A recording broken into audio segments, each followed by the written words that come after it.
Well, hey, welcome back to Mike Seibert Radio. I am your host, and in this episode, by popular demand, it's my recap of TFCon Los Angeles 2022.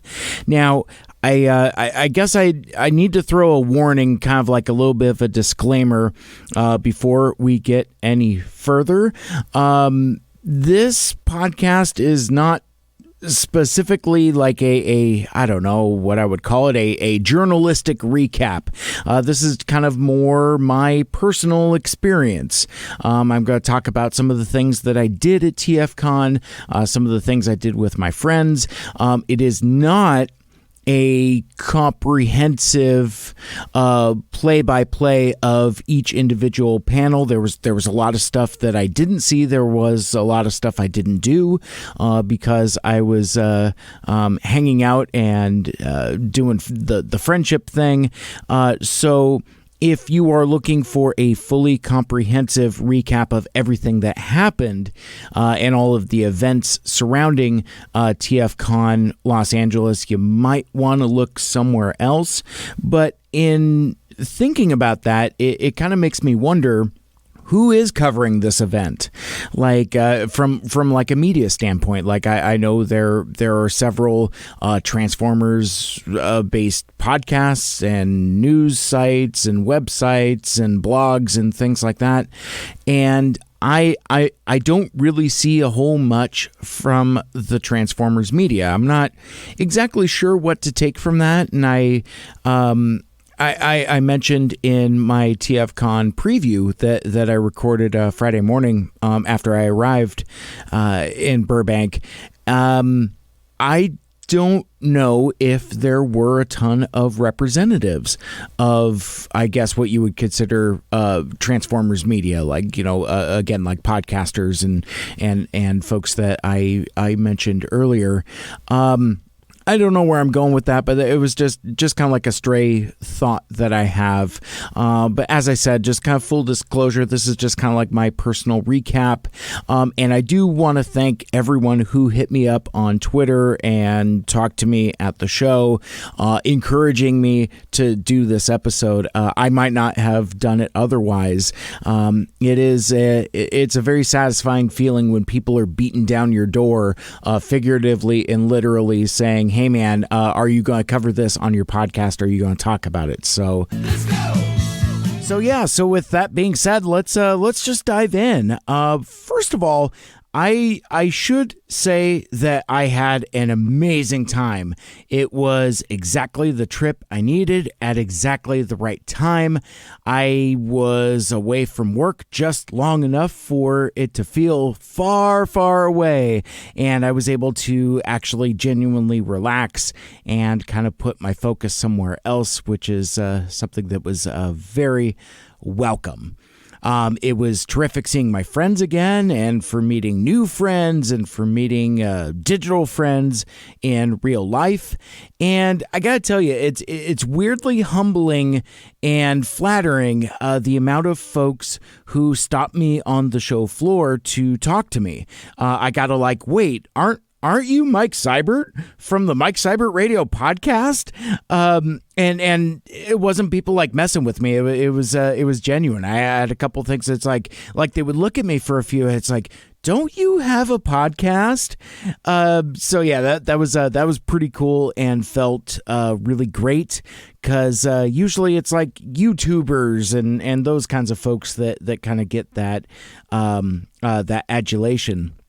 But so on Friday, I had a huge breakfast. You might have seen pictures of it online. I hung out with Mahalo Mike for a few. Later, I went back to the pool and splashed around in the swimming pool for a while. I honestly can't remember the last time I'd actually been swimming in a swimming pool. That night, I hooked up with my buddy Yoshi from TransformersReanimated.com, as well as Johnny Utah. We got together for dinner, and we got our wristbands for the show, and And I have a little bit of a rant, just kind of like right off the bat. I understand that it's a cost-saving choice. Giving folks wristbands and telling them to put them on the wrists, and that's basically your ticket, your pass for the convention for the weekend. But I gotta tell you, I hate being that guy, but it sucks having to shower while wearing a plastic wristband all weekend. Not necessarily my favorite thing. It's again, it's not the big deal. It's kind of first world problems, but it's very odd and like weirdly uncomfortable, I guess. It's just a bizarre sensation. Anyhow, from there, I went to go watch the Five Faces of Darkness panel with Jim Sorensen and Flint Dille. The presentation was actually really concise and had a ton of cool Easter eggs and deleted scenes. Like one of the interesting things that my buddy Ryan King told me after I missed the first part of the panel was that apparently Shockwave was originally intended to be featured pretty extensively, being cast as one of like the oldest Transformers as interacting with the Quintessons. But Hasbro rejected that because, as many of us know that Shockwave's toy had been discontinued. And so apparently Shockwave was replaced with Blitzwing after the rewrites. So anytime you see Blitzwing, the next time you watch Five Faces of Darkness, just imagine that being Shockwave. But yeah, no, it was a great panel, and it was tight and bright and concise, and actually wrapped up real tidy at 10 o'clock. So between the structure and information that Jim Sorensen brought, that kind of reined in the more freewheeling, open-ended type of stories that Flint Dille told. Now, he told all kinds of like cool stories about working on the movie and working on Five Faces of Darkness and all that, but I'm just saying it was a little more concise than I would have expected. And I apologize. After my TFCon preview episode that I posted on Friday, Ryan Ambrose commented on my YouTube video and asked me to record that panel. And unfortunately, I just didn't have the gear available to do that. So sorry about that. But he told me it was going to be different than the other one. So I think maybe Ryan knows either Flint or Jim or both, and indicated that Flint and Jim have a copy of the 5 original scripts this time. So they have the original scripts for Five Faces of Darkness, and a lot of the stuff that Jim Sorensen referred to was referring to early scripts, which Flint hadn't talked about before. So maybe these were recently unearthed. Maybe when Flint was cleaning out his office last year before, whichever it was. But after the panel, I ran into Trish and Josh from the More Than Meets the Ear podcast. They were both volunteering at the conventions, rocking that yellow shirt aesthetic, and I got some exclusive gossip about their show. Well, it's not gossip, it's just more news. But I asked them, and I could tell that they had already had a long day, even though it was just Friday and the convention hadn't actually started yet. Friday, I guess, is like, I don't know what you would call it, like, I don't know, preview night, or I don't know. It's kind of like, I'm over explaining it. But anyway, More Than Meets the Ear was a podcast recapping every episode of Transformers Cybertron, and I listened to it. I liked it. I was on an episode with them. It's a ton of fun, but they hadn't released an episode since October of last year, and at a time where they looked pretty cooked. They were pretty tired. I was like, so, hey buddy, how's what happened to y'all's podcast? How come no new episode? Was there some kind of drama? And well, yes, but also no. Basically, as Josh explained it to me, blame Jesus. Or maybe Trish said that, but either way, blame Jesus. So Josh is a theater kid, and sometimes the call of the stage is too strong for him to not answer. He's so he was off doing Jesus Christ Superstar for a while and hadn't had time to get back to the podcast, and now he's off doing Godspell. So he's answering the call of the theater, but they assure me that the podcast is a project they want to come back to, but the timing just isn't ideal right now. So More Than Meets the Ear will return, just not soon. From there, this will be a common refrain that you'll hear a lot of during this recap, but from there I hit the bar and hung around with a ton of great folks like Lita and Andy and Maddie, from the old Iacon squad, and it was just so cool seeing folks in person. But that's also the first time I really realized that this convention was going to be different from the previous TFCon LA from 2019. The bar closed at 10 on a Friday night. Apparently it's a combination of COVID guidelines and staffing shortages, and I don't want to be a jerk about it, but the service was notoriously bad. I think, unfortunately, there just wasn't enough staff to accommodate all of us thirsty nerds. And I felt for the bar staff, and I tipped heavily, even though the service wasn't great, because I could see the looks on their faces of just being overwhelmed and kind of being in over their heads a little bit. So, I don't necessarily blame the bartenders themselves, but I can kind of have an axe to grind with the hotel for staffing shortages. And any number of things contributes to staffing shortages. It's probably not any one person's fault, but still, it was rough sledding at times. But what was so dope about Friday night is that the table I was at, hanging out with folks, it kind of became like a bit of a drink and draw, with a few different folks just kind of noodling in their sketchbooks while we hung out. I've talked about it a lot, but I really like that outdoor bar with, all of the palm trees reaching for the open sky. The place just has a great California feel to it. It feels like a California outdoor bar. I spent a lot of time hanging out there throughout the weekend. So when I put it out there on my Twitter, what you would like me to talk about while I'm talking about my experience at TFCon, my buddy Anthony Bricali from TFU.info told me, cover the unofficial fun you had. My friends and I had a saying, quote, BotCon keeps getting in the way of BotCon. Sometimes we had more fun not going to the planned convention events. And I think there's a lot of truth to that. Like I mentioned in my TFCon preview episode, I didn't have a lot I wanted to do, convention-wise. But then as the show went on, as I was hanging out with my friends, I ended up doing even less than the little bit that I had planned on doing, which is totally fine. I choose friendship. But Saturday morning, I hit the show floor for the first time and just kind of took it all in.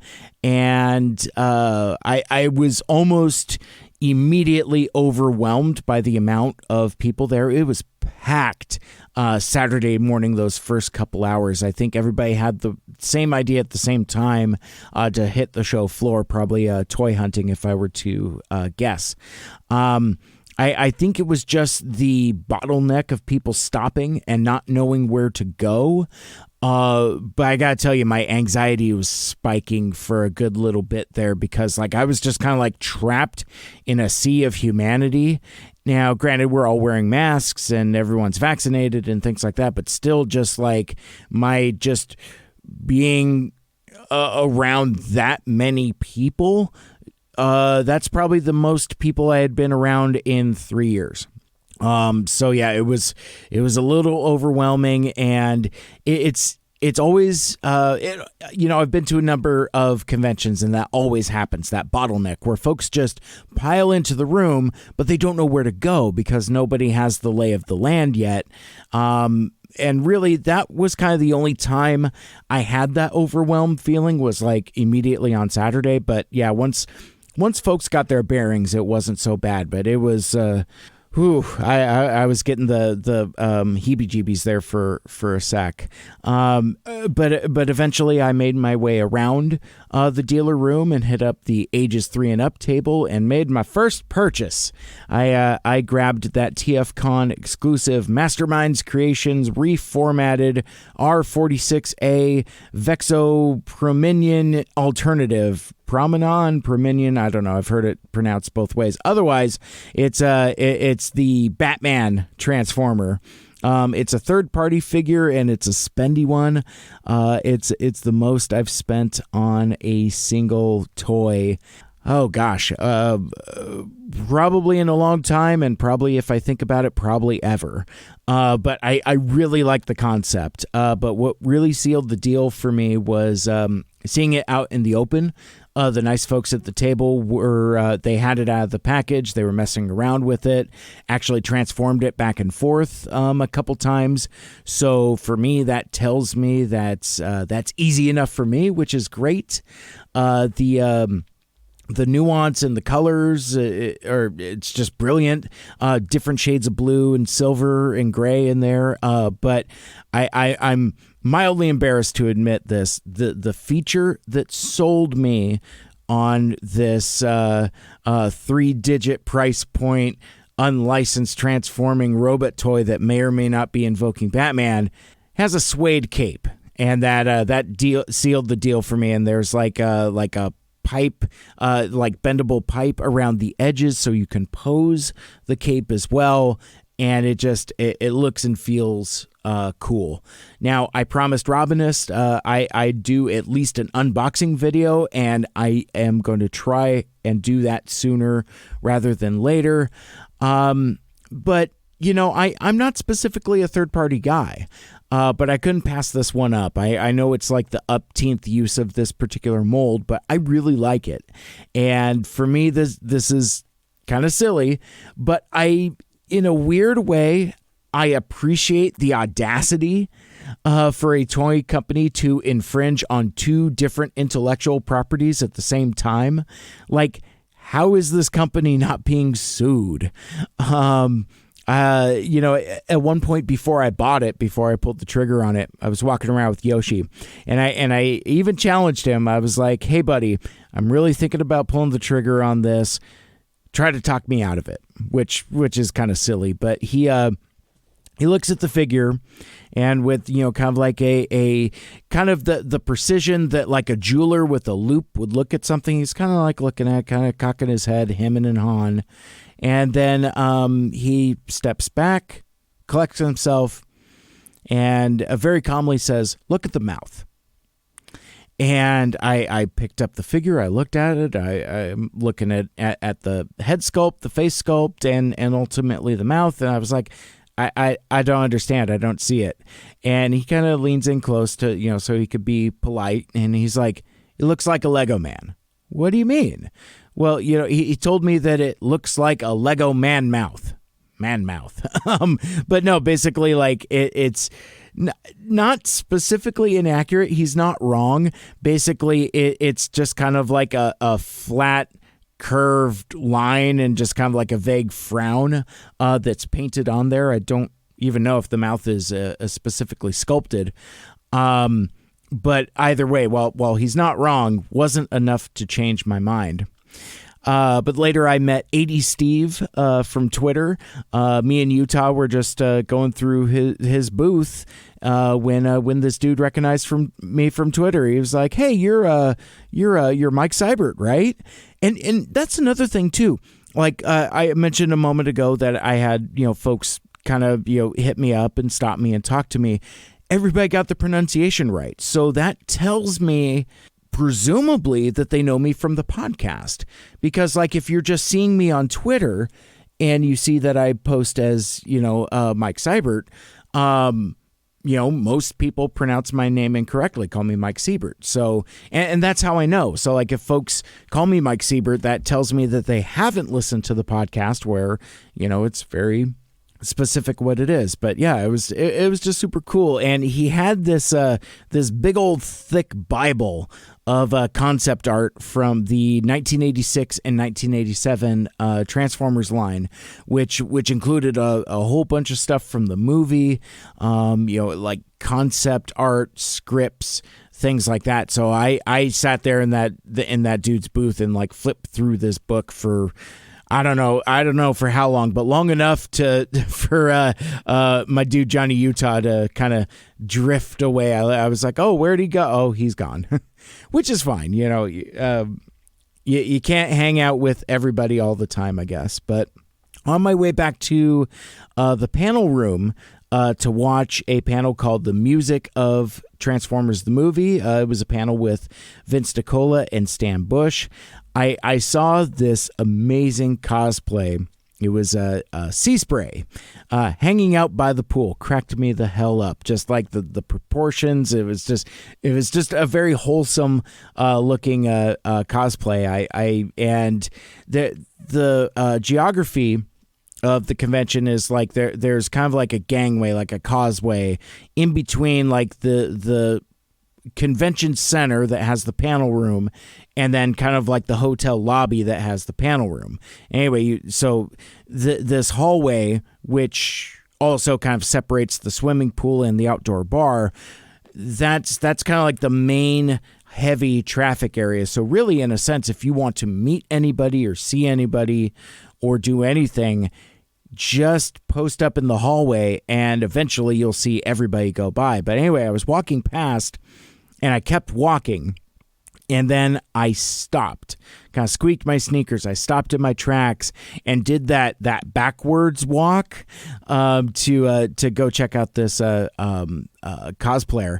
And it was kind of funny because like they must have seen me because it was like, they waved and I kind of waved back. And they were with someone who is also in Starscream cosplay, and they see me and they like are gesturing me. You can't see it; it's a podcast. I'm waving my hand, but kind of like the "come over here" motion. So I went to the pool area and asked if I could take their picture. Which, by the way, public service announcement. If you're at a convention anywhere, there's always going to be folks doing cosplay, but always ask to take pictures. Cosplay does not imply consent. So that means like, sure, somebody's running around in costume, but that's not necessarily an invitation to just roll up to people and start taking their picture uninvited. More often than not, folks will be more than happy to pose for a photograph, and if you ask, generally you're going to get a better pose than if you were like a creeper and snuck up on them. But anyway, that's just a old convention trick, life hack, I guess. But I got this terrific shot of sea spray by the pool, and that actually ended up being a pretty darn viral tweet. Last time I checked, it was up to like, I don't know, over 500 likes, almost 600 last time I checked.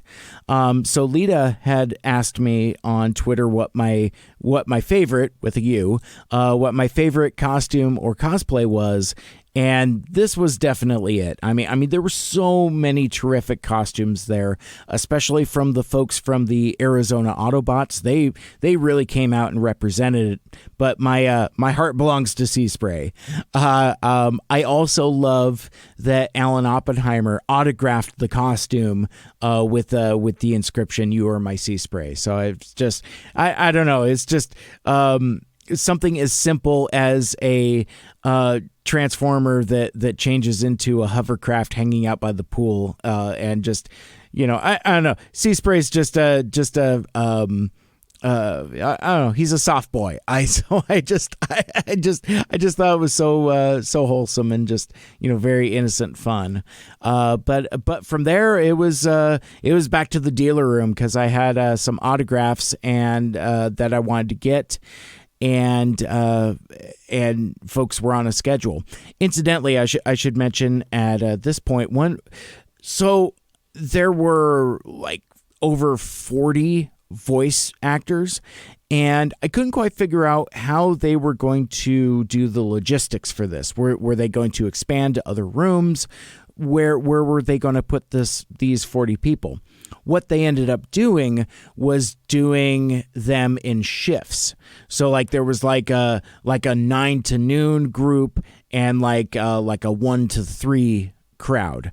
I don't know what was happening between noon and 1 because because it would take that long to switch everything out. So basically like there was like 20 spots for celebrities, voice actors for tabling, and then one group would come in and then they would rotate out with the next group. So that's how you can accommodate that many people, which is brilliant because it makes the lineup look big and impressive.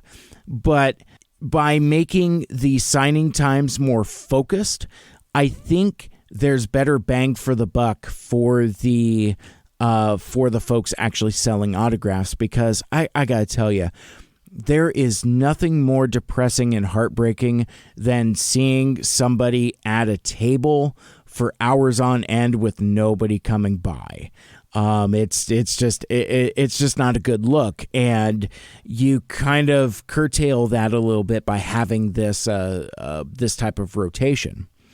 But anyway, so I went to go visit Greg Berger, voice of Grimlock, and John Machida Jr., voice of Blur, to get them to sign my Fathom Events Transformers the Movie poster, along with Stan Bush. And I saw on Twitter that Amber X had asked me who all has signed my poster. So let me see. Okay, so the poster art was done by Livio Ramadelli. It's the poster art for the 30th anniversary Shout Factory Blu-ray of Transformers the movie. He did the cover art, and basically during the first Fathom event screening, they handed out these posters. I've told this story before, but I don't know. I tell it again. But anyway, so I tell it this way because Livio was actually the first person to sign it. And so I just thought that was cool. It's his art, and I told him about the project and what I was doing. But anyway, so in terms of folks who have signed the poster, I've got Livio Ramadelli, the artist. I also got Jack Angel, who has now since passed away, Michael Bell, Flint Dilley, Neil Ross, Vince DiCola, Doug Booth, Dan Givozan, Ron Friedman, Paul Eiting, and of course, the one and only Arthur Burghart. Now, there are tons of voice actors there at TFCon, but the stipulation I have for getting autographs on this particular poster is that they are folks that needed to be folks that participated in Transformers the movie. So it's a Transformers the movie poster, and that's, I could have had all kinds of other folks, like Morgan Lofting was there, the voice of Baroness, and all that, but it's like, she wasn't in the movie. So yeah, it that saved me $1 or $2 actually. But anyway, that's the poster.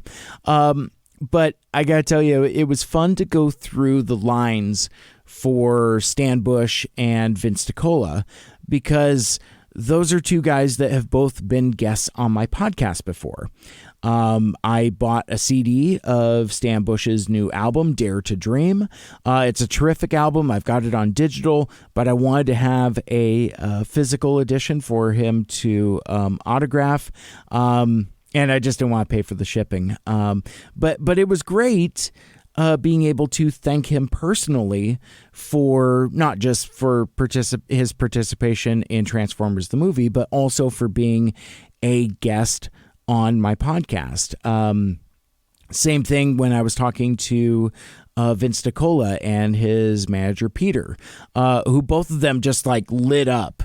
Not just when I introduced myself, hey, I'm Mike Seibert from Mike Seibert Radio, you're on my podcast, but I also mentioned to them George Soroy, who also had both Vince and Peter on his podcast Excelsior Journeys as a guest. I was like, oh yeah, and George says hello. Well, I'm assuming George says hello. I didn't actually ask George to say hello, but anyway, I'm sure he would appreciate it all the same. But yeah, I mean, it was a great feeling. It was just really nice to see Vince with a warm smile. He had a great smile, and he was, just kind of bobbing his head as he was doing autographs, saying he really enjoyed being on those podcasts. But after all of that excitement, it was time for lunch, and had to refuel and take more pictures of food. Me and Utah, we split a few snacks and watched folks play around by the pool. And I'm trying to remember what we did from there. Did we just walk around the dealer room some more? Oh, no, that's right. I was connecting with the comic book creators.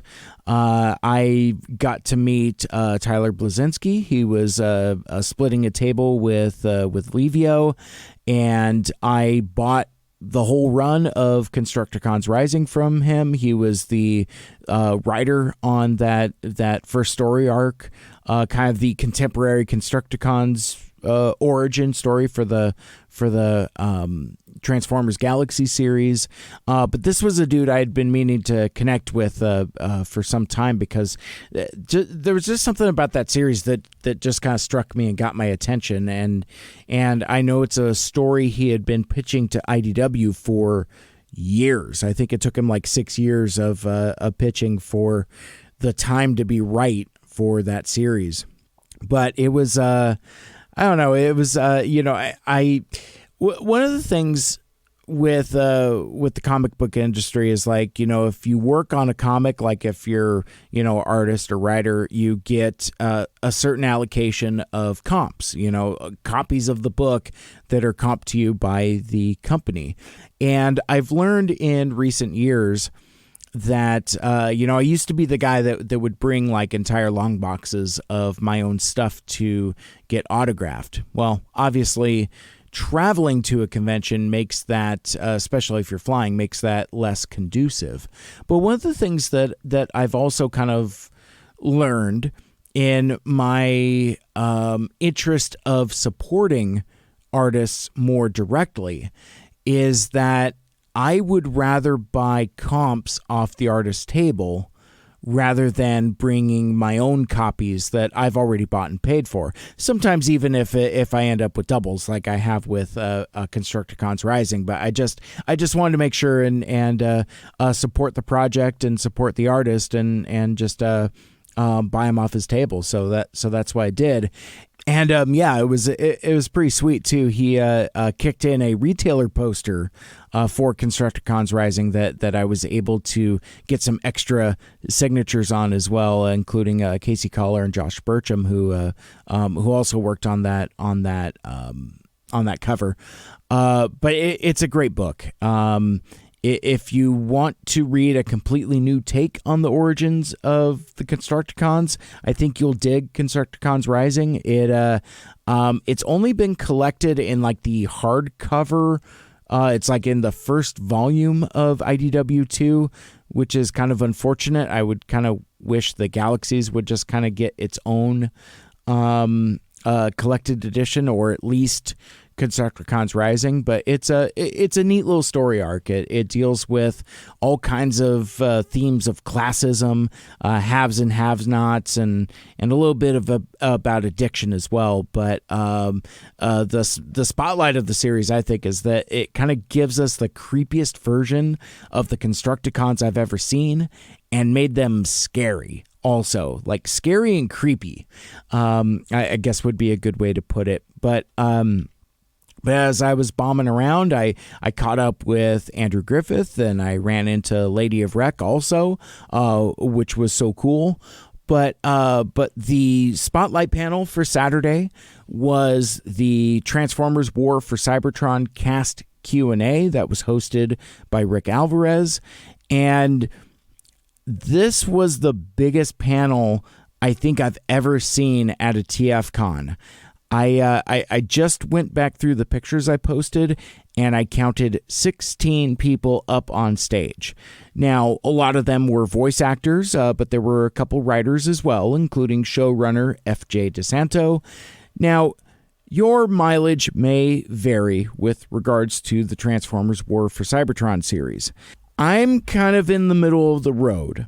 It's not my favorite. I don't particularly like it, but I don't specifically hate it either. So both camps, I kind of don't see where they're coming from. The folks that, just hate it dead, or the folks that love it earnestly. It's fine. It's fine. I'm glad that there's a new contemporary show for folks to check out. But I think for me, the brooding, earnest, self-serious tone is for maybe for folks that are just a little younger than me. Kind of similar to The Batman, or really anything that DC Comics has been doing for the past few years, to say nothing about the DCEU stuff, like the Snyder stuff and things like that. I'm kind of at a weird age now. I'm in my mid-40s, but like I'm at that weird age where I've kind of had my fill of dark, grim, and gritty stuff. So I'm actually kind of more interested in material that's a little lighter on its feet. Like the stuff I'm most interested in buying at TFCon is Soundwave being round and adorable. That soft content really kind of strikes a chord with me, and kind of as I've been dipping my toe more and more into fan art, that not necessarily fic, but just kind of like cute representations, kind of like one of the things you see me tweet about often is wholesome content is wholesome. And I think that's the kind of stuff that speaks to me, just to kind of indicate where my taste is. All of that is to say that, the Netflix War for Cybertron show is not really to my current specific taste. But I am glad that folks who like it, and that there's something for them to that resonates with them. And you should enjoy things. It's like Aunt always says, just enjoy stuff. And I don't think we should be tearing each other down for what we like and don't like. But I guess that's a long preamble for my thoughts on War for Cybertron, because I really haven't talked about it all that much now that I think about it. But it's it's fine. I'm glad I watched it. I'm glad it exists, but it's kind of largely not for me. But that is to say, though, that this panel was largely a celebration of the show. Talking about the themes and the challenges of putting the show together. The audience Q&A was really very good, and the enthusiasm was palpable. Like, the folks that were in that room were there to see and celebrate something that they liked. Folks seemed to be especially excited for Lindsay Rousseau as Alita 1. There was a specific shout out to the Alita Army, which made that side of the room very happy, and that's the stuff I'm talking about. It's like, when you want to see your character represented, and it latches onto you, and that's what's important. So on the whole, though, it gave me the sense, just like this basking in the enthusiasm for the show, it gave me the sense that I might need to give the show another day in court, watch through the trilogy again of Siege, Earthrise, and Kingdom. And it's kind of funny. I've since put that out on Twitter and have had responses to that. I've mentioned that to folks in person and have had responses to that. And overwhelmingly, the response is, yeah, you don't need to go back, and that rewatching is not necessarily rewarded. But I think I'll check it out anyway, just to, perhaps definitively confirm one way or the other. But during that panel, showrunner F.J. DeSanto made a remark that they had, the team that worked on the War for Cybertron series, that they had pitched a series for Transformers Legacy. That's the latest toy line, and they pitched Legacy as a sequel series to War for Cybertron, but that Netflix had passed on it. And this is this segment here that I'm going to get into. This is kind of what I was referring to earlier, what I was specifically talking about when I'm talking about the lack of media coverage for this convention. Because if you heard about that FJ and the team had pitched Legacy and that Netflix passed, if you heard about it on social media, chances are you probably saw that news from my tweet.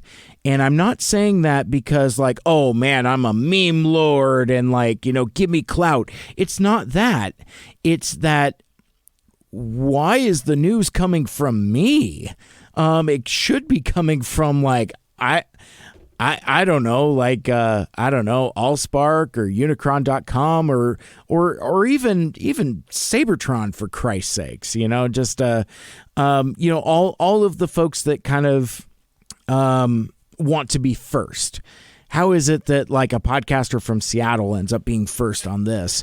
But anyway, I tweeted that out during the panel. And it ended up kind of going medium viral. In fact, I saw screenshots of that tweet in a bot posting and a few other groups on Facebook. And as near as I could see, everywhere I saw it posted, the tweet got ratioed pretty hard. So the tweet that I put out was very simple. I just wrote, per F.J. DeSanto, they had a series for Transformers Legacy planned, had a series for Transformers Legacy planned out, but Netflix passed on it. And that was it. That was all I tweeted out. And the response was almost unanimous that news was for the best. That, I mean, there were a couple of supporters, but mostly the folks who interacted with that tweet were not all that excited to see more from this team in this world. Now, I don't want to derail too much and go on too deep of a tangent, but there are a few things I would like to address with regards to the War for Cybertron series. And, I had mentioned a moment ago that, it's fine and I'm glad it exists, but I guess something that I have to put on the record for myself, because I might not have up to this point, my biggest criticism of the show is the voice acting and how it feels inconsistent throughout the show, which is a very awkward take for me to have, considering that I was talking about how much I really enjoyed that panel with the voice actors. But I don't know. I feel like now, after a couple days of marinating on it, it feels to me, just based upon the interaction and the way folks were talking to each other and were interacting with the audience, it feels to me like the voice actors and everyone else involved were working on a completely different show than the one that we actually saw on screen. Let me give you an example. The guy who voices Bumblebee in particular really made a compelling case for this incarnation of Bumblebee, his motivation and what sets him apart from other incarnations of Bumblebee. And in the moment, kind of getting caught up in it, this dude sold me on a spin-off prequel series about Bumblebee just being a jaded gun runner and working for Sound Blaster. Like that sounds kind of cool. Or at least it did at the time. And, it was just interesting to hear the individual actors kind of talk about their various takes on the characters. So I asked a question, as a member of the audience, and I asked the question of the panel, and I phrased it as diplomatically as I could, but I asked about the incongruity between some of the performances, because some of them skew very G1, but others are very different. Like for example, Joe's performance as Bumblebee specifically. And the answer I got was that the vocal performances match the character and the scene. That was a common refrain. I heard that a couple times, that it's like, it matches the character in the scene. So from that, I would imagine that the more serious, earnest characters have various, very serious, earnest voices. Serious, earnest characters have serious, earnest voices. Whereas other characters can kind of cut loose a bit, like Frank Dodaro's Starscream, for example, or even Jason Marnocha as Megatron. Unfortunately, though, I would say, though, that response kind of underscores my problem with what I perceive to be inconsistency. So, like, for example, Starscream sounds like Starscream.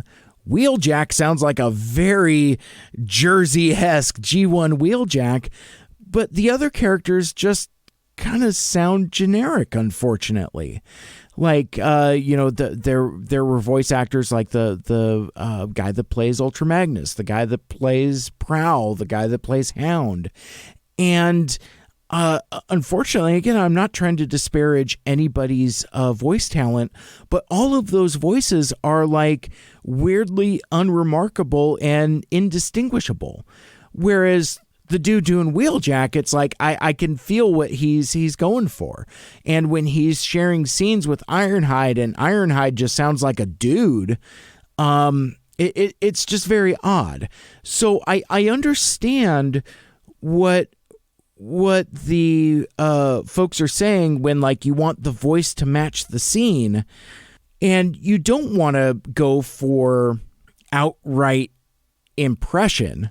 But this is also a show that's kind of like the centerpiece of it is built on impression. I don't want to, open up a huge can of worms and go on and on about Jake Fauci's performance as Peter Cullen as Optimus Prime. But like one of the things that really kind of stuck with me weird was that it was said that, in season 1 in Siege that, they really wanted to capture that Peter Cullen impression. And that's certainly something that happened. But it was also said that as the other seasons went on with Earthrise and Kingdom, that it was less about the Peter Cullen impression as it was just finding the character or doing your own thing. I didn't write it down, so I don't remember what the exact quote is. I'm paraphrasing. But basically, like, when it was said, it's like, oh yeah, and we just kind of let him make the role his own.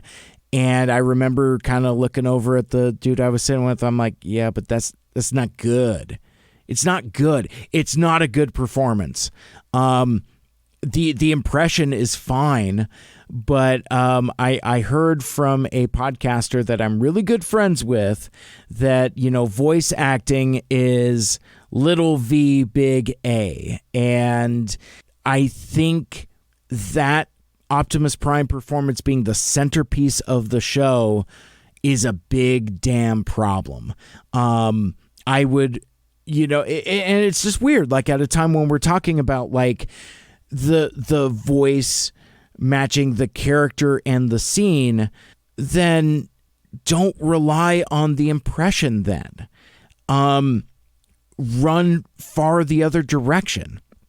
I mean, like, again, I hate reduction by comparison, but look at what David Kaye did with a arguably kind of the same style of Optimus Prime. Like, the Optimus of Transformers Animated, which honestly I have not watched a lot of, but it's my understanding that version of the character is very novice and is very much not the Optimus Prime that we know him to be, basically robot space Jesus. So David Kaye's performance is not that. Neither is the War for Cybertron version of Optimus Prime also. If I remember correctly, he's just got the Matrix, so he's freshly Optimus Prime, and that kind of explains why he's not very smart and not very capable and not really good at his job and not really good at being Optimus Prime. And I don't. Oh man, this is a whole can of worms that I can't litigate here when I'm trying to recap TFCon. But it's like, I don't know if I want that. Like, at a time where Rodimus Prime is a character that exists, give all of that self-doubt and angst to Rodimus. That's a Rodimus story, not necessarily an Optimus story. Now, again, I don't know if it's hypocritical for me to say that, but the idea of the TFA version of Optimus sounds appealing, where he's kind of like finding his way. But I don't know. It's just odd where I think part of the reason why Alita 1 ended up being such a breakout character from War for Cybertron is because she's so goddamn capable in a way that Optimus is not. And it kind of underscores how much that character kind of sucks. I don't like this iteration at all. Kind of reminds me of IDW Optimus in a way. And,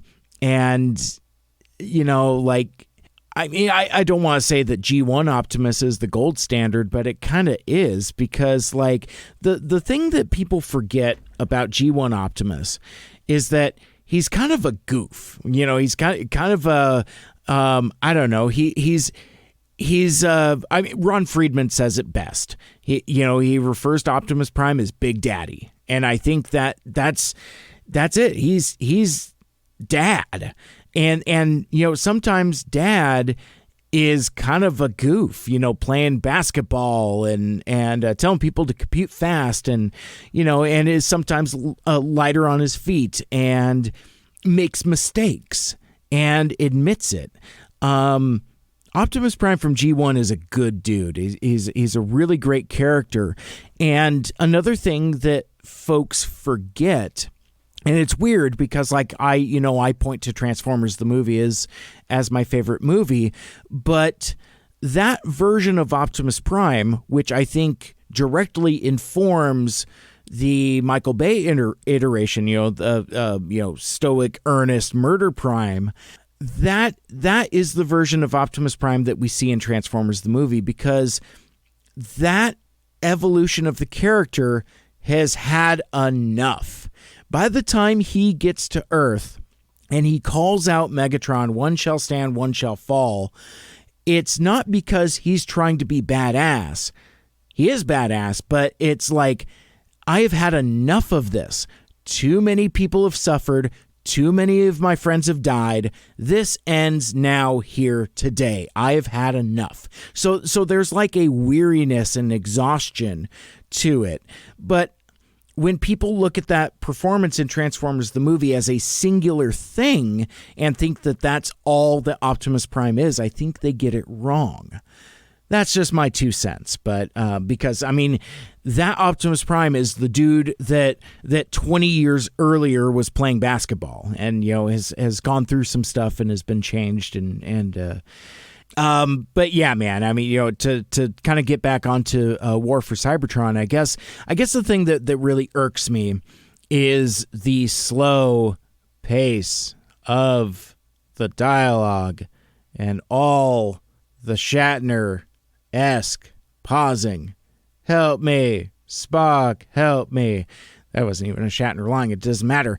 But I think I am really starting to think now that what was presented was not what the actors performed. Because like, again, these voice actors talking to each other, you could feel a camaraderie, even though they recorded all their lines separately and kind of like a weird connection of sorts. And I don't think that they recorded their lines the way that we heard them in the show. But anyway, back to this tweet. And as you can already tell, I'm kind of bouncing around all over the place. But by Sunday, that tweet had made the rounds, and FJ DeSanto had seen it, and he was responding to it. An earlier commenter had posted, and it was tweeting at me, "I don't think I understand the tweet. Does this mean that the WFC trilogy ended on a cliffhanger? ? To which I said, the same team that made the WFC trilogy had pitched a sequel series. Hasbro loved it, but Netflix hated it, so the project never went forward. There's no cartoon planned for Transformers Legacy." So that's when FJ chimed in. He says, quote, "To be clear, Mike, even though I may have said it, Netflix didn't, quote unquote, hate the pitch. In fact, they liked it, but their mandates had changed and what we were proposing didn't fit that. Hasbro didn't want to shop it elsewhere because they want to keep their relationship with Netflix." Makes sense. I thanked him for clarifying, and I put out a quote tweet, you know, kind of saying like, well, this is FJ DeSanto giving context on the entire situation, which I thought that was the right thing to do, because like I was putting something out there that could be interpreted as either misquoting him or incomplete information. So I'm just trying to be honest and open and doing a good journalism as best as I can when I can. But then this dude...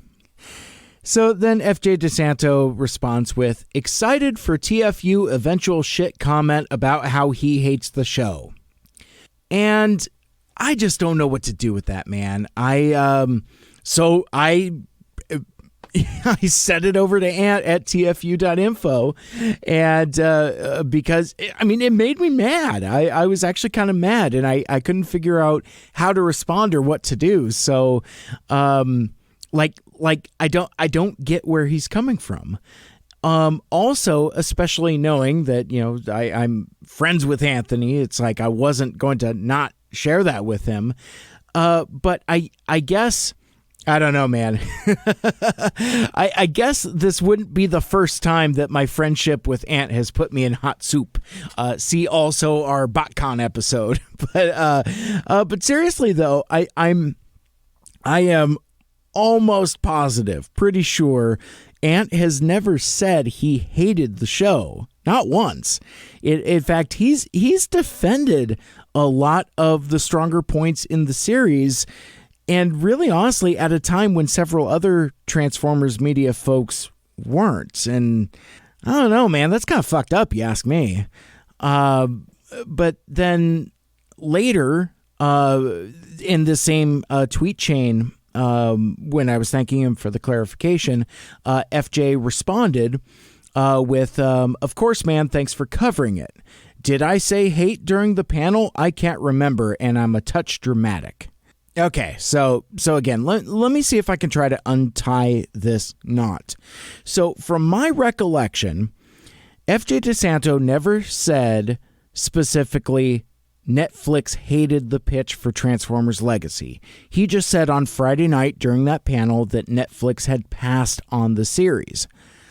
But on Sunday morning, during a completely different panel, this was a panel about writing for animation. It featured Doc Wyatt, Marty Eisenberg, Stephen Melching, and Gavin Heinite and Kevin Burke. And at the tail end of that panel, I didn't watch the whole thing, but I got in at the tail end to get posted up for the next panel. Anyway, it was Gavin who had said that Hasbro loved the pitch, but that Netflix hated it. He said that specifically. FJ DeSanto never specifically said that, but I just want to keep the record straight as I can, as best as I can. But it back to this Twitter thread, FJ also described the Legacy pitch to me in a tweet saying, quote, It was to be the 40th anniversary celebration that culminated in something everyone really wanted for years. Also, the show was a dramatic change from WFC, as it was lighter and more colorful, as it was set centuries after WFC and would emphasize the fun of everything.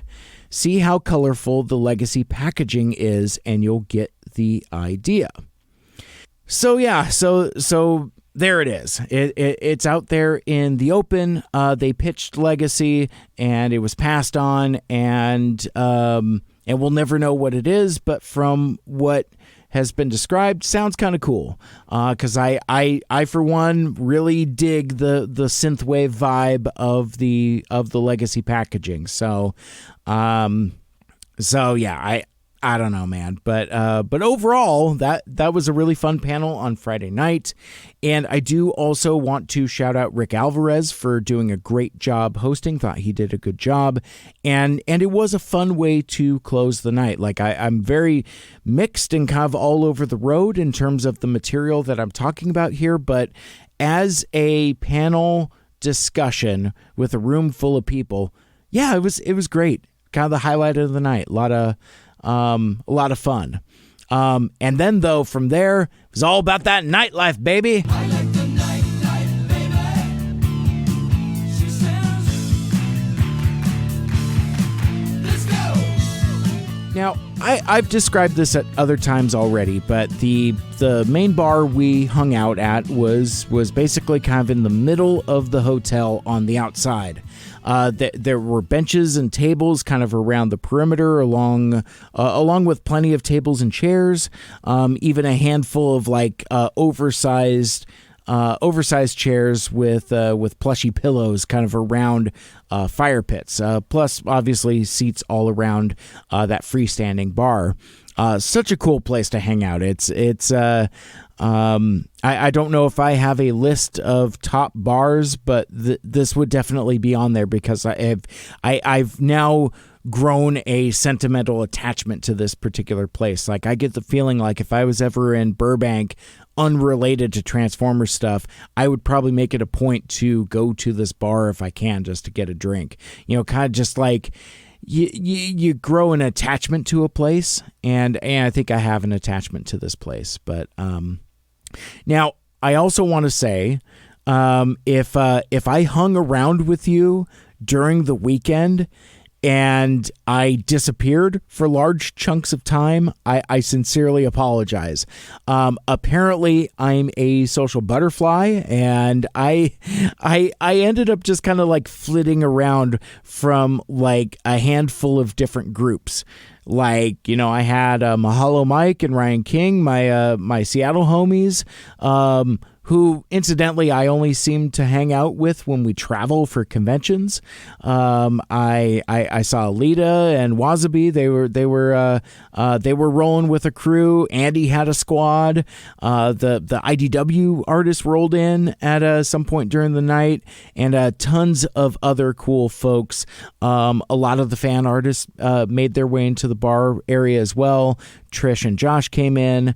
But I gotta tell you that the hit of the night, of Saturday night, was there was an appearance by a very special guest. Kermit the Frog rolled in. Evantainment has this, I don't know how to describe it. I guess it would be like a production quality Muppet. It's a Kermit the Frog puppet, but like this thing just screamed authentic, like the I don't know, I'm trying to figure out what I would call the coating. I was going to say like the felt, his skin. I just words are escaping me right now, but yeah, no, just the fabric, the material, the texture. It was just spot on, and I mean, just the voice. I mean, just so spot on. That is a dude that needs to be doing more voiceover work. So if you are listening and know anybody that's in the mood for voice talent folks, in the market for voice talent folks, yeah, man. I mean, check out my dude Evantainment. He's terrific. And while you're there, check out Evil Skeletoys on YouTube, where his Skeletor gives toy reviews. It's tons of fun. My Facebook is now full with like a half dozen different spicy, provocative voicemail messages from Skeletor that I was considering playing here, but after listening to again, that is not for an audience of anybody. So, but yeah, man, Evan's a blast, and Kermit was a huge hit. So much so that Frank Dodaro ended up being Evan's best buddy, and he wanted to operate the puppet too. That was tons of fun. I've got a couple pics on my social media, but really, I mean, the pictures don't at all convey just how fun and spot on that puppetry is. It was just so cool, and I could tell that Frank was having a great time with it too, as they were just rolling up to people at the bar, and Kermit was kind of like hanging on people's shoulders and maybe engaging in some consensual touching, like rubbing your face. That's what I mean. But anyway, that was a blast. But as fun as the hang was on Saturday, I was kind of bummed again between the COVID protocols and or the staffing shortages. They closed up shop early again. I am pretty sure last call was at 10 or 10:30. But the cool part about it being an outdoor space is that we didn't specifically need to leave. They just wouldn't serve us anymore.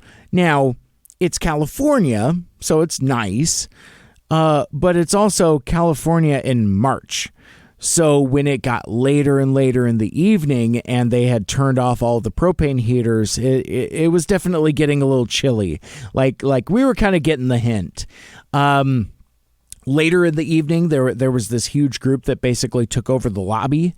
But for me at least, that was kind of my hint to call it, and I packed it in. But so yeah, ironically enough, not really any late nights on this trip, which is unusual. Like, we had a lot of discussions about like whether it was rose-colored glasses or Mandela effect or something, but a lot of us seem to remember being out way past 2:00 and that we were drinking all night. So whether I would imagine the truth is somewhere in the middle. I mean, they probably did close at like midnight or something like that.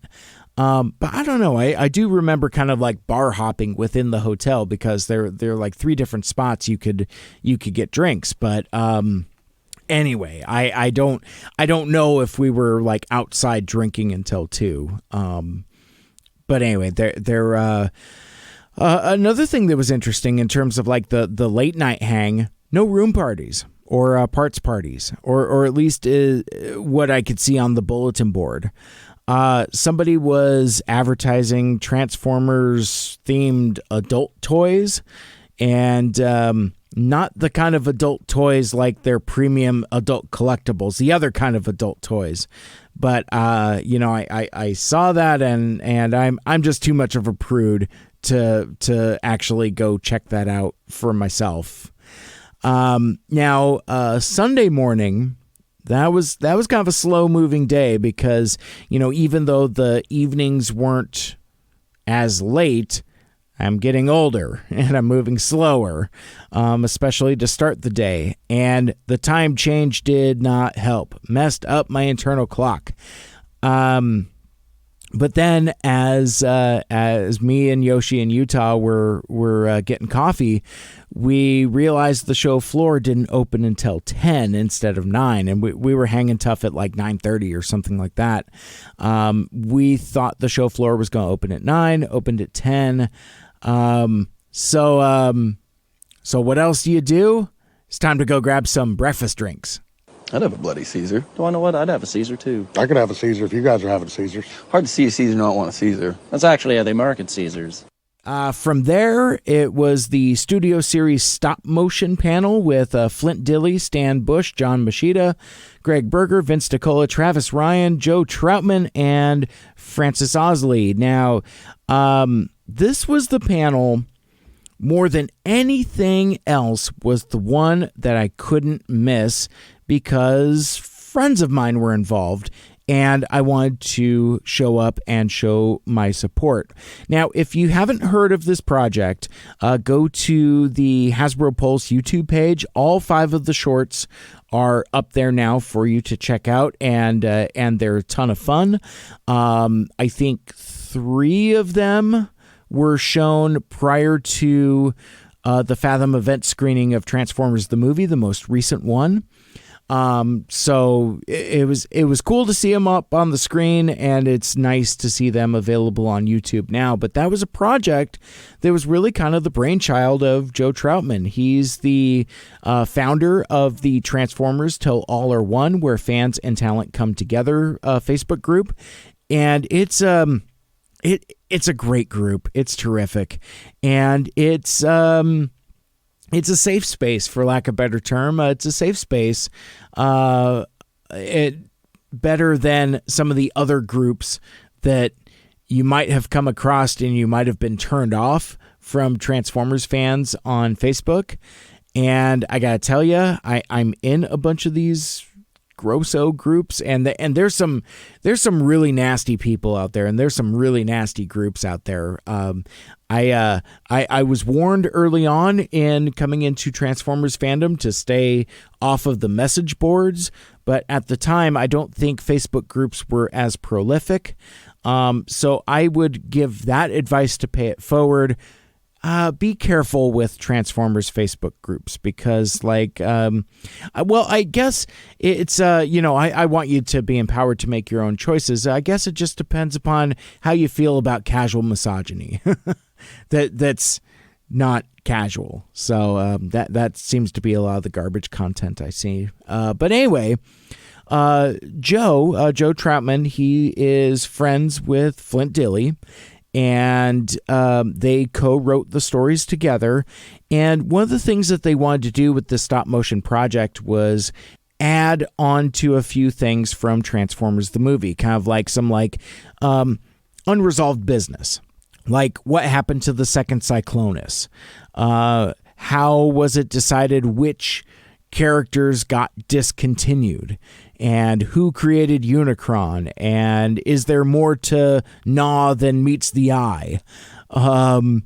And it was cool too, because like Stan Bush got to do some character voice work, something he had never done before, and Greg Berger and John Machida got to play around in ways that they hadn't before either. And it was it seemed like everybody thought the project was pretty cool and seemed to generally enjoy it.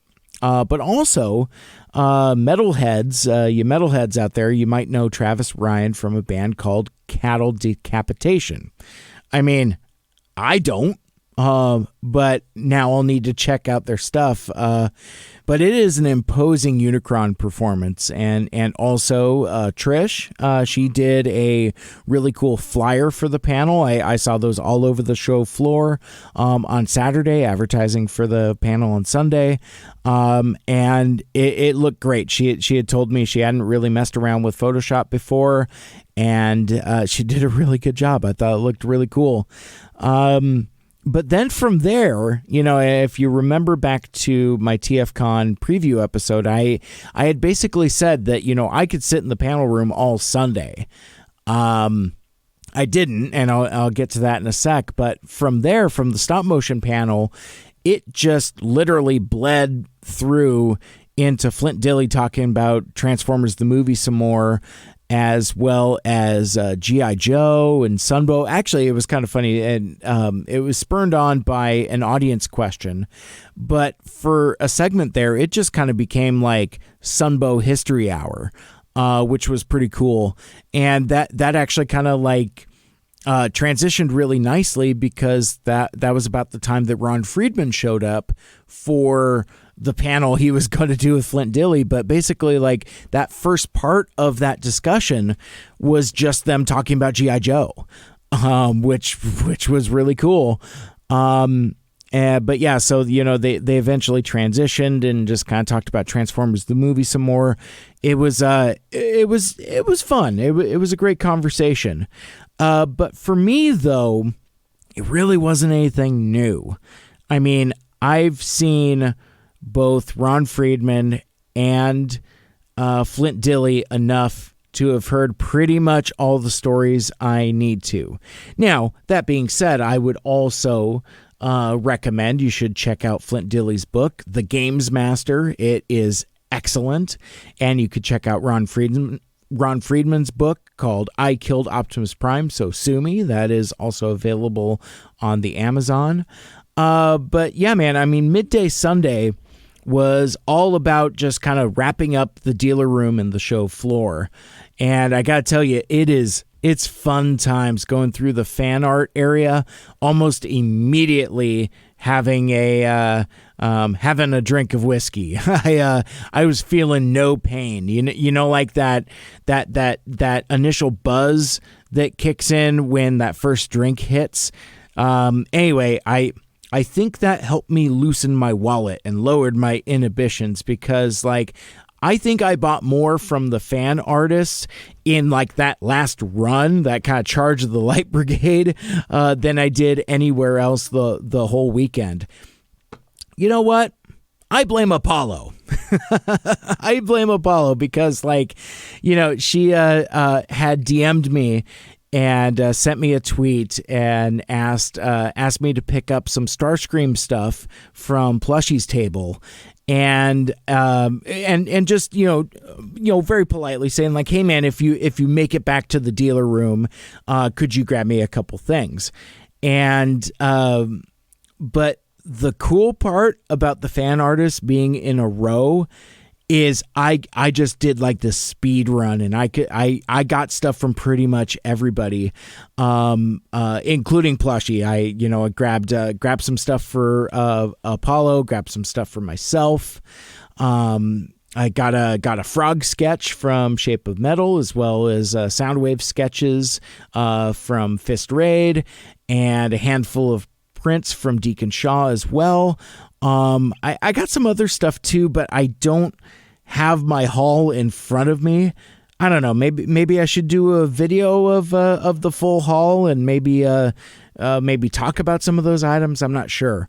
But anyhow, that was actually the last thing that I did at the convention proper. That was kind of like the end of proper TFCon LA 2022, because after that speed run, and my friends were very patient while I was collecting my sketches and things like that. But Johnny Utah took me and Yoshi, and we went out record shopping. They're both vinyl enthusiasts, and well, I'm along for friendship, but I ended up picking up a few things at Amoeba Records. I grabbed a couple 3D movies as well as fresh copies of Metallica's Black Album and Highway to Hell to go with those 33 1/3 books I talked about in my last episode that I read about those albums specifically. And the AC/DC book is just as good as the Metallica book. But yeah, man, it was great stuff. Saw some cool shops, saw some cool stuff. The only thing vinyl I bought, and it wasn't at the record store, it was at the convention. I happened to get the last copy that Vince DiCola had on him of the Transformers the movie score. So, it was cool to grab that last copy and have him autograph it. And now I have the score and the soundtrack on vinyl, and it's all good. But I tell you, by the time we were done record shopping, we were starving. You know how like there's a window of time that's a good idea to get lunch? Well, we were on the wrong side of that window, because it was like, okay, well, let's grab lunch after we go record shopping. Oh, snap. Well, we've been record shopping and now we're like not just kind of hungry, but really hungry. But yeah, we were getting a little punchy towards the end there. So I ended up reaching out to my buddy, Jason Wiltshire, who, when we met at TFCon 2019, this dude, fascinating fella. He's one of my favorite human beings. He lived in London at the time, but he was in LA for work and was able to come over to the convention. But get this, in the intervening years, he has now since moved to LA, and he's a local. So, he knows a lot of the spots. So he recommended to us a place called the Smokehouse. It's directly across the street from the Warner Brothers lot. In fact, you could actually see the buildings and the water tower from the street there. Super cool. We were expecting the Animaniacs to pop out at some point. But anyhow, this was like this old Hollywood steakhouse, the kind with the old-timey photos all over the wall, the thick leather seats, the curved booths, low ceilings, so dark you could barely see in front of you. Again, very old Hollywood. But apparently George Clooney would bring the crew over for lunch back in the day when he worked on ER. So I guess that's one of the more recent claims to fame there. But so me and Utah, we got Manhattans because we're fancy like that. But when the server brought the drinks over, and Manhattans are served up in a martini glass, we noticed the glass was only half full. So we're sitting there, we look at the glasses, we look at each other, back at the glasses, and then back at the server. But before we could actually say anything, she presented this boat, I guess you would call it. It's like a little tray filled with ice, and it had a little flask filled with even more delicious bourbon cocktail. Very cool, very classy presentation. That was really, really neat. The steaks were amazing. Apparently, the garlic bread at the Smokehouse is world famous. Supposedly, the world's best garlic bread. It was fine. The cheese topping was kind of more. It was dry, like Cheeto dust. Is the way I described it. It was like ground up Cheetos. Not specifically bad, but not necessarily the world's best either. But anyway, after dinner, Johnny Utah, he dropped us off back at the hotel.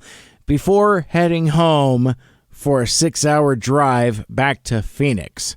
But I mean, after that, it's the last hurrah, the final countdown. Now, granted, the group in the bar wasn't nearly as large as Saturday night. You know, a lot of folks took off right after the convention, but it was still a pretty great turnout. And my buddy Jason, who had he missed us at the restaurant, but he did rendezvous with us at the hotel bar, and he might have had a Cuban cigar for me while we hung out with Yoshi. Apparently, in addition to being a vinyl enthusiast, he's also a cigar aficionado. So, I had made poor choices back in 2019. I made better choices this time and was better for it. But still, that was pretty cool. But one of my favorite things at conventions is the unlikely friendships and connections. So later on, while we were hanging out at the bar, I was at the bar with Jason, and then Ryan King was there. You know, and he comes over, he's talking to me, I introduce him to Jason, and the three of us are chit-chatting, but after a while, the conversation turns to where it's more Ryan and Jason interacting, and they're having like this deep discussion about vintage Transformers.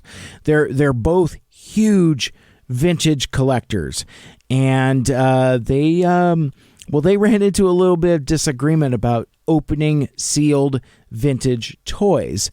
And this, and I would say that this goes way further beyond my box collecting legislation, you know, with like the Studio Series 86 line. Come to find out, Ryan has a sealed G1 Star Saber. And Jason in 2019, I talked about this at the time, like 3 years ago, but he bought a sealed vintage Black Zarek back in 2019 and opened it just right there in his hotel room. So they kind of had a little bit of disagreement about how vintage toys should be treated. Ryan's perspective is like, as soon as he snips the tape on that, he has taken one more mint vintage sealed specimen, one more example of sealed vintage G1 Star Saber out of circulation.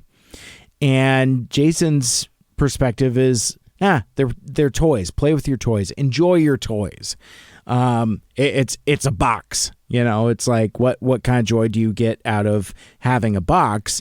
And Ryan's response is like, well, the joy I have is that I have one of a very small dwindling supply of mint in box sealed G1 Star Sabers. So, you know, so I mean, I don't have a dog in the hunt. Yeah, I guess. But it was just cool to hear these folks who had never met each other before that moment and just talking deep about Transformers. I just think that was really cool. But then that was I don't know, man, that was about it. Eventually everybody clocked out, just kind of drifted. I don't even know what the time was. I don't know if it was even 10 or not. No, I think it was about 10 now that I think about it. But hugs were had, goodbyes were said, and that was it. That was TFCon LA 2022 done and in the books. And unlike several others, because like I feel so bad, like Andrew Griffith had all kinds of problems getting home. Thomas Deere had all kinds of problems getting home. Poor Josh Perez, he got stuck waiting. So like I saw on Twitter that like a bunch of folks had troubles getting home. I, on the other hand, had no problem getting home. In fact, it's kind of funny. I took the morning flight out of Burbank back to Seattle. And basically, I walked from the hotel to the airport, shout out to Ryan for letting me know that the hotel was that close. But anyway, it's like less than a 10-minute walk. I walked from the hotel to the airport and basically never stopped walking until I was on the plane. Cut it a little close, but ended up being okay. Basically, I walked from the hotel to the airport, through security, through the gate, onto the plane. But I talked about the weather, and it was sunny, it was nice. It wasn't specifically hot, but it was kind of warm. I get back to the Seattle, pouring rain, cold, typical. But yeah, I mean that's again, that's it. That's my TFCon. Now, before I wrap this episode up, I put it out there on Twitter that folks can ask me anything about TFCon, and I'll try to answer as best as I could. So I'm going to answer those questions, but first, let's do some shout outs.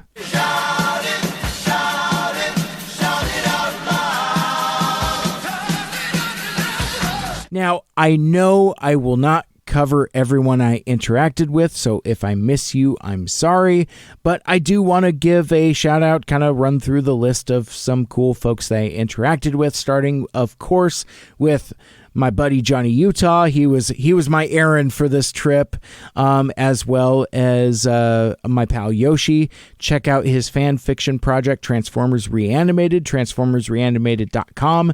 It bridges the gap between season 2 of the cartoon and the Transformers the movie. They're comic book scripts that he writes with Greg from Unfunny Nerd Tangent, and it's all there for free.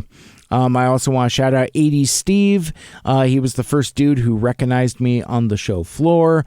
I got to give love to the Icon squad, Andy, Lita, and Maddie, West Coast represent. Lady of Rec is as awesome in person as she is on Twitter.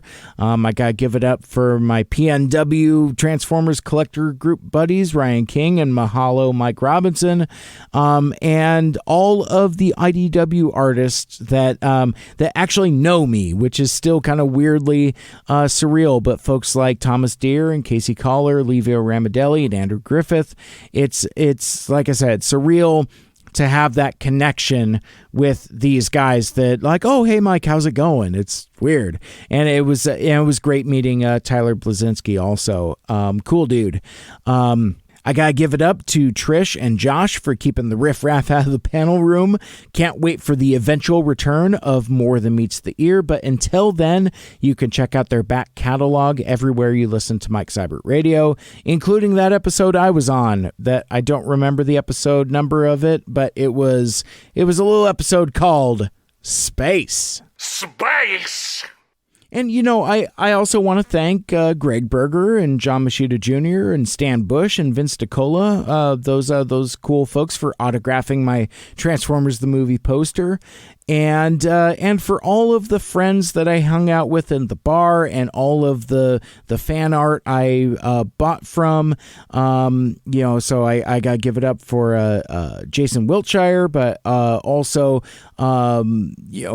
DJ, Patch, Wisp, Bunny and her husband Ryan, Rachel, Patters, Jamie, Plushy, Inalia, Deacon Shaw, and I don't know how to... So I looked on the bill and it's ZEKM. So I don't know if that's the person's name or if that's a acronym, but I bought some Starscream stuff from them and their art is awesome. But Zekem, ZEKM, I don't know. But finally, I want to give a huge shout out to the staff at TFCon for putting on another killer show. I know we as fans and content creators occasionally have criticisms of TFCon, but at the end of the day, it is a damn fine show put on by some great fans. So it's always a great show. The next TFCon is Toronto. That is July 8th through the 10th, and they are celebrating 20 years of TFCon. And of course, TFCon Chicago returns October 21st through the 23rd. Unfortunately, I sorely doubt I will be at either of those, but if you're able to go, I would recommend checking those out. Now, to your questions. First, my friends from the Autopod Decepticast asked, celebrity stalking and sightings. Now, this time around, I didn't necessarily have the bizarre, unique encounters like when me and Aaron had last year, damn it! Yeah, tangent. It for like 3 days solid, anytime we referred to TFCon 2019, it took deliberate effort for us to not say quote unquote last year. So anyway, I think this is the first one I've slipped during this recording. But anyway, in 2019, me and Aaron, we had lunch with Michael Horton, the guy who played Chip Chase. And then later on, we ran into David Mendenhall, the guy who played Daniel in Transformers the movie, and just ran into him in the bar and drank with him all night. So nothing like that this time around. It like I've said earlier, it was kind of a more mellow, subdued hang this time around. Sorry. But I do have, speaking of Autopod Decepticast, I have breaking news. The Autopod Decepticast will be returning in the middle of April with all new episodes back with the elite trine of Aaron, Ryan, and Caleb. In the meantime, you can go check out the APDC Hiatus Cast. That was a series of episodes hosted by Ryan and features me and Michael Andrews, and we're talking about Transformers 2007, the first live-action Michael Bay movie. And that was great fun. That was a terrific episode, and you should definitely go check that out wherever you listen to Mike Seibert Radio and at autopoddecepticast.com. Moving on, Robin is Prime asked me if I messed around with Vexo, with that Vexo Promenon, that not Batman, not Transformer figure yet, and also asked how the MMC Deathsaurus looked in person and how it felt if we were able to handle it, and if me and Yoshi had a great time.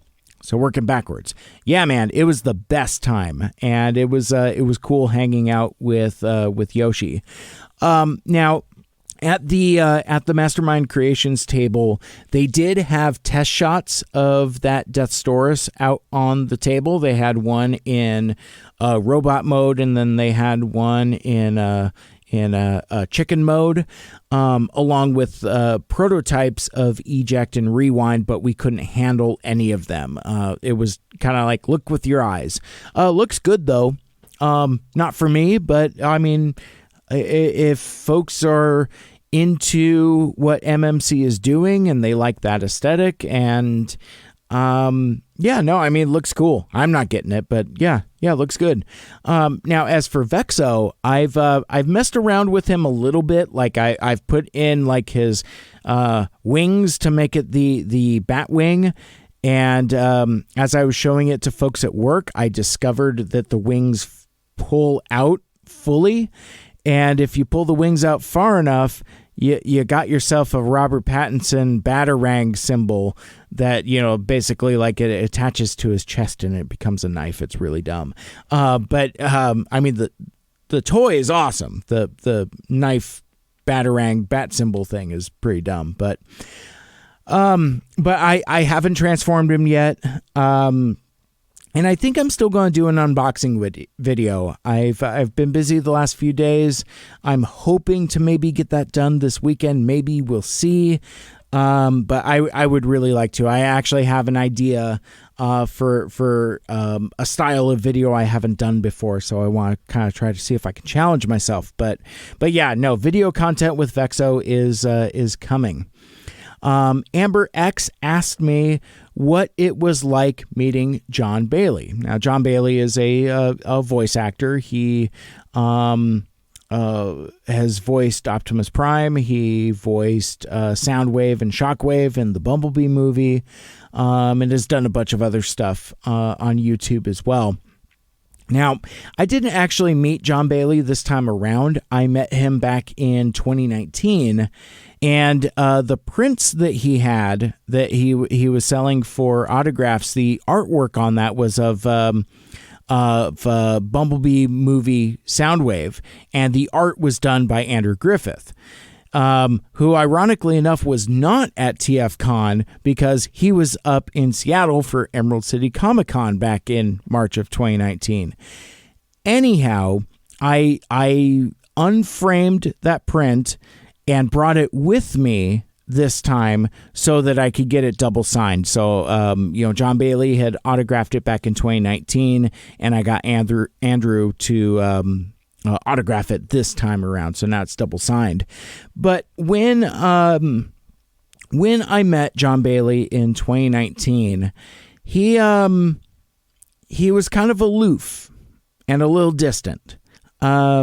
Now, several years later, he's lost a ton of weight, and mad respect, good for him. And apparently he's got a new attitude, and I hear he's loosened up. And but I did see him hanging out in the bar, and he a couple different times, I think on both Saturday and Sunday, he was kind of hovering around with some of the groups that I was hanging out with. And all I can say is that he still comes across as aloof and distant. Now, he doesn't know me. He doesn't owe me anything. But I never got a, hey, what's up? Good to see you. Like the pleasantries that I got from literally everyone else I came into contact with, especially as the evening was going on and I was getting more swishy, I guess, for lack of a better term, because I was just rolling up to people's, hey, how you doing? Blah, blah, blah. Oh, hey, we're Twitter mutuals, aren't we? Buddy, I don't know who you're. Oh, hey, I'm a podcaster from Seattle. And then it's like, oh, yeah, right. Yeah, we are Twitter mutuals. But anyway, with John Bailey, that was none of that. There was a few times where, he looked through me and would, move his head around to look around me. And I'm just thought that was really weird, but whatever. Take from that what you will. So Optimal Omega said, I'd just like to hear about the experience of interacting with fellow fans in person. I've never been to a convention, so that's what really interests me. Well, hopefully this helps, this entire episode. But speaking of first-time convention going, I got a message from Josh Powell, Jay Soups, and he was asking me for kind of a convention crash course, a TFCon 101 type of thing. And I give you a little peek behind the curtain, because that TFCon 101, that was actually kind of the beginning of this episode. I recorded for 40 minutes and then ended up chopping it all out because I wasn't getting to the actual TFCon recap soon enough. So for an episode that says TFCon LA recap, it had better damn well get to some recapping. So what I'm going to do, though, is I'm going to cut that out and repurpose it and post that as a separate episode really soon. I don't know when exactly I'm going to do that, but I will do it soon. Because, yeah, man, I think a few first-timers, some first-time convention goers were really kind of interested in kind of like some of the ropes and some of the logistics. So I'm glad to help. I like talking about that kind of stuff. But anyway, Tyler Blazinski asked me what my drink of choice was, and I think that was inspired because in that tweet I had put out, yeah, man, I just ended up drinking and I don't know what all you want to hear about. So if you hung around this long, this is what you're hearing about. My drink of choice, bourbon. So depending upon the setting or the time of day, I throughout the weekend I went kind of up and down the cocktail scale, like from Manhattans and Old Fashions to Jack and Coke, or just plain neat, just drinking it straight. Had a couple beers too, but it was pretty much exclusively bourbon-based cocktails after that. I like Maker's Mark, I like Jack Daniels, and I like Woodford for the Old Fashions. But it speaking of Old Fashions, though, it cracked me up.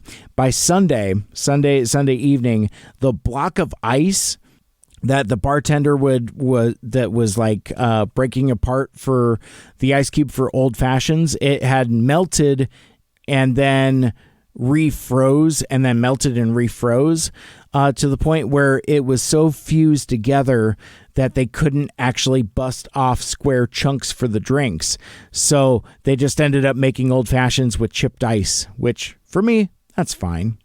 But anyway, so Around Seattle asked, with Hasbro HQ being across the street, how many third-party figures did you see on the floor?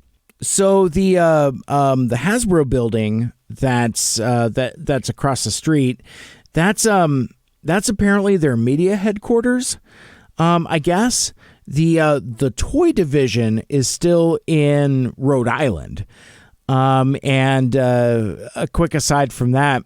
So Yoshi wanted to make it a point to get some pictures in front of the Hasbro sign with some of the covers that he had printed up for Transformers Reanimated, and I thought that was kind of cool.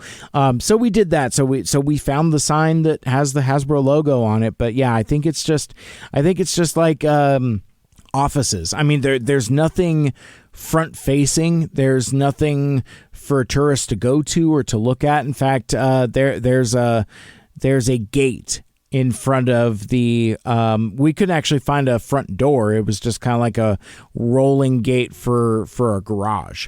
So yeah, kind of nondescript there, but that being said, it's TFCon, and TFCon is third party territory.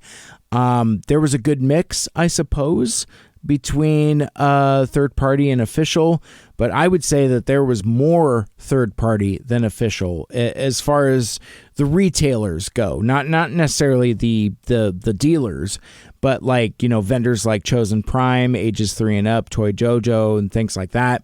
Yeah, it was pretty much all third party, some Masterpiece, but certainly no shortage of unlicensed transforming robot toys. Any figures you saw on the floor that you thought about buying, like those Mastermind Creations ones of the Decepticon Justice Division? For me, nah. But it's just that I'm not really into the DJG, and I only kind of dabble in third party. Vexo was the only figure I bought. Oh, wait, no, that's not true. That's not the only toy I bought. I found a Binaltech Asterisk Alert in a bag in the bottom of a bin for an okay price. I probably paid a little too much for it. It's in good condition. It's complete. No, wait a sec. No, it's not complete. It's the driver apparently comes with 2 sets of legs, and she's missing the stand-up set of legs, so she can only sit in the car, which is totally fine. And I told myself I wasn't gonna get into Binaltech, and based upon the prices that I was seeing on the floor, I'm glad I'm not. I picked up and put down a Binaltech Laser Wave for $50, sealed in a box, and I really want that sparkly, glittery purple. But I'm not going to pay $50 for a Binaltech figure.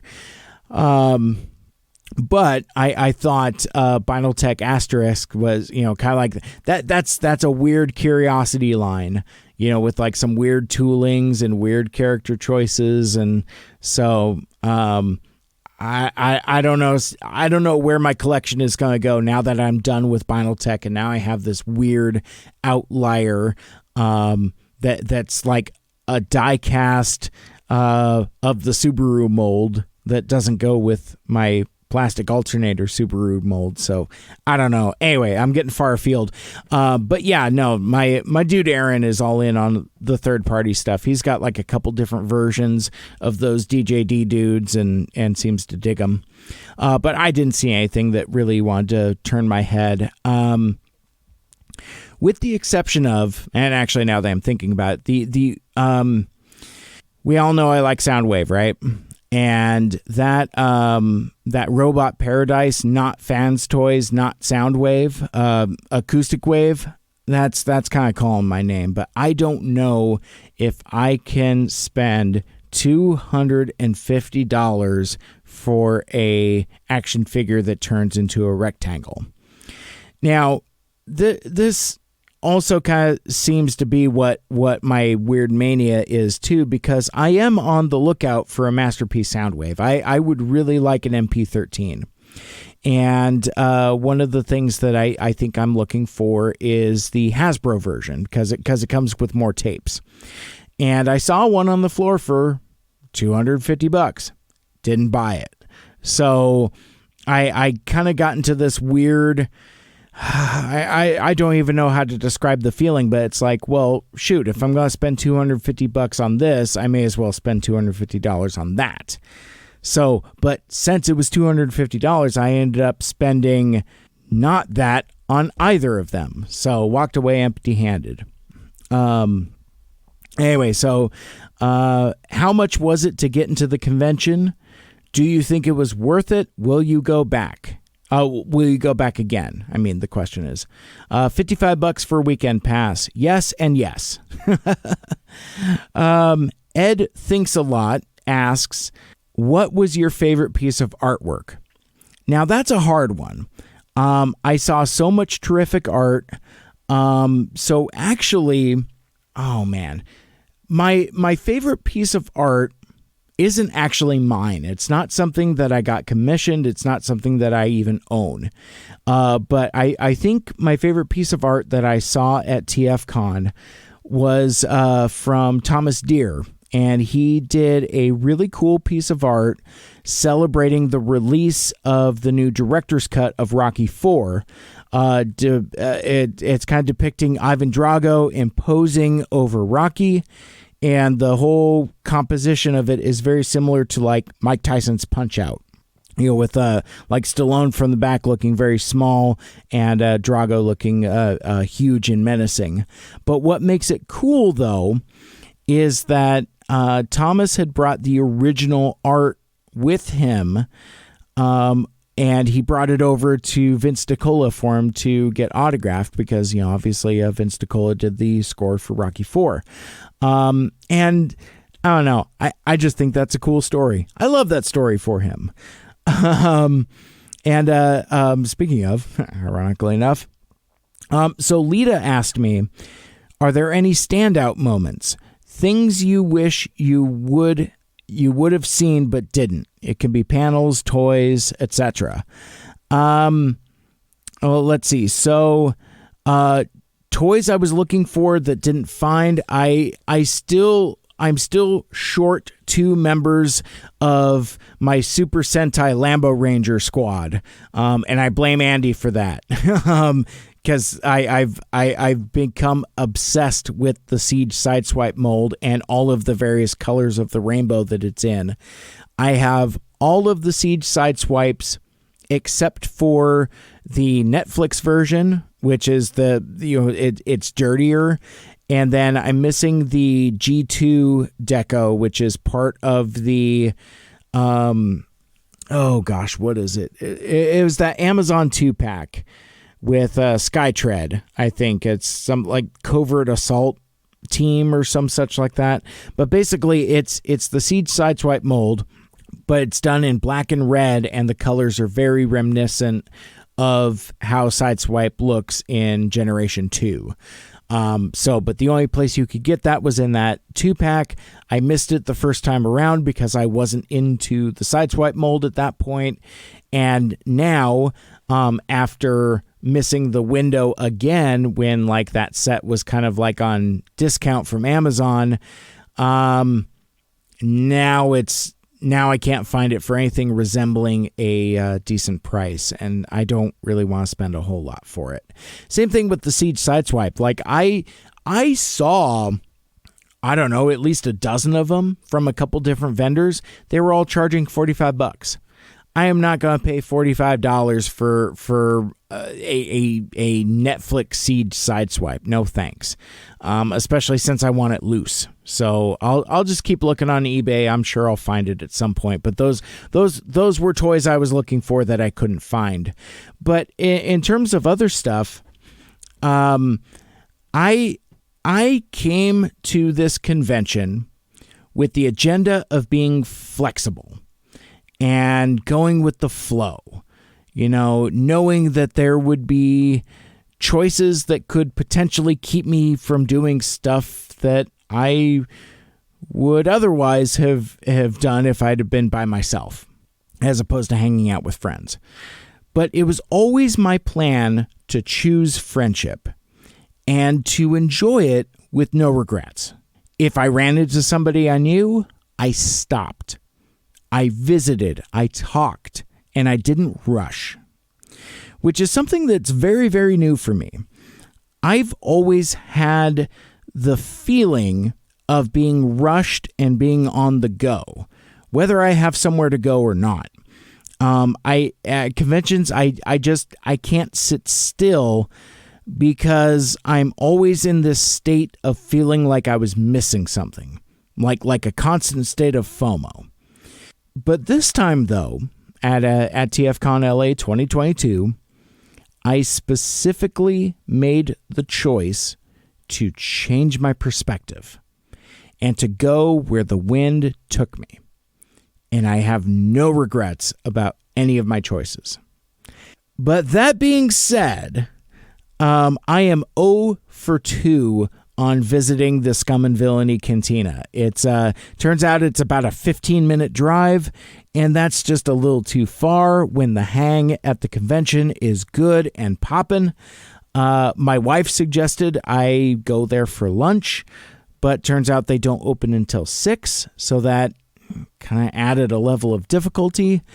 And there, and I guess in terms of like other stuff I missed, there were other panels I could have sat in on that I probably would have liked.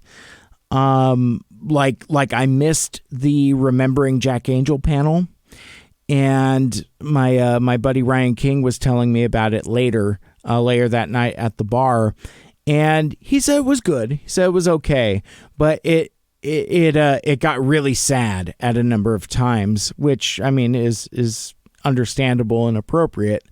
But like somebody told a story about how interacting with Jack Angel literally saved their life. Like they were contemplating suicide, and Jack talked them out of it, which is incredibly special and incredibly moving. There was also a part where they were kind of I don't know who all was on the panel, but like at one point they asked John Machida if he had what his memories of Jack Angel were and what he wanted to talk about, and it was kind of like, yeah, I didn't really know him very well. I didn't really work with him very often, but from what I understand, he was a pretty good guy. So anyway, panels, I think there's other stuff that I could have seen, but at the end of the day, I choose friendship, and I believe that things happen for a reason. So, like, for example, if I had stayed at the convention on Sunday after Johnny Utah and Yoshi left, I wouldn't have gone to dinner with my friends. And that has more value to me at this stage of my life. The personal connections, the relationships, especially now, especially after 2 years of pandemic and lockdowns and quarantines and all of the rest and all of the other things that have kept us from interacting as human people. I choose friendship. So Yoshi asked me, at least count how many pictures of food did you take? 5. I just went through my phone. 5. I took 5 pictures of food from different meals across the weekend, which isn't bad considering I was there starting from Thursday night through Monday morning. But then I also just realized I didn't post any of them, so maybe they didn't happen. Yeah, I think that's about it. That about covers it. And I think that's about it for this very special bonus length episode of TFCon LA 2022 recap. I want to thank you so much for hanging out with me and for being my friend. But more than anything, I want to thank you for listening. And don't forget, you can always follow me out on social media. I am at Mike Seibert Radio on Twitter, Facebook, and Instagram. I'm pretty much equally active on all of those platforms. And you can become a Mike Seibertronian and join the MSRP Friends and Fans Facebook group. And tune in for the Mike Seibert Radio podcast live stream happening occasionally on Twitter, YouTube, Twitch, and Facebook Live. Like, share, rate, and review the show. Let us know what you'd like and what you'd like to hear more of in the future. Wrapping up TFCon LA 2022. My name is Mike. This has been Mike Seibert Radio. And until next time, tell all are one. Make good choices.